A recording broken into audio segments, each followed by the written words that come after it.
So I start with a pencil outline, which I draw via a grid over my reference photo and over the paper. And that helps me quickly and accurately get all the major points of whatever architectural structure or scene I'm drawing.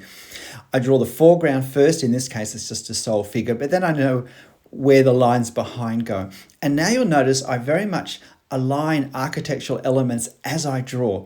And this is a very strong preference for me because I find it helps me get all the perspective lines correct, helps me get things like rows of windows all lined up. And really, when you draw large architecture, if you get these details wrong, it stands out pretty obviously.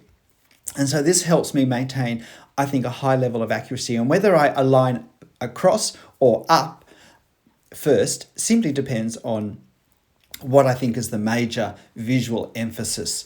And it's also particularly handy when you're going from one side of a structure to the other to make sure the perspective lines carry. That's fairly significant, I think.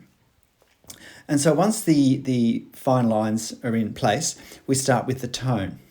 Now it's a night scene, so which I don't have much experience with, but I wanted to go in dark early because I didn't want to be going over and over and over. And also with tone, we read tones as we from the tones already there. So it's only by establishing some really dark tones at the start that I was going to be in a position where I could judge how dark or light to make the subsequent tones. So now I'm working some of the shade and shadow into place in the arch, and after I've done, there's not a great deal to do, and I use some tone for local colour in that banding on the entablature.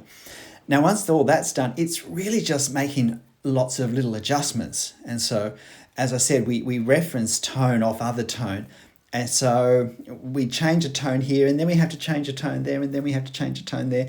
Now, we obviously can't make tones lighter once we've drawn them. So there is a little bit of restraint needed.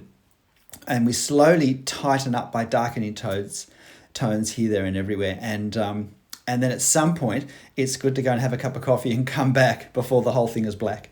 And then, yeah, we can think, is it done? And yeah, I was really happy with this. I don't have much experience of night scenes, and I think this one was quite effective. Hope you liked it.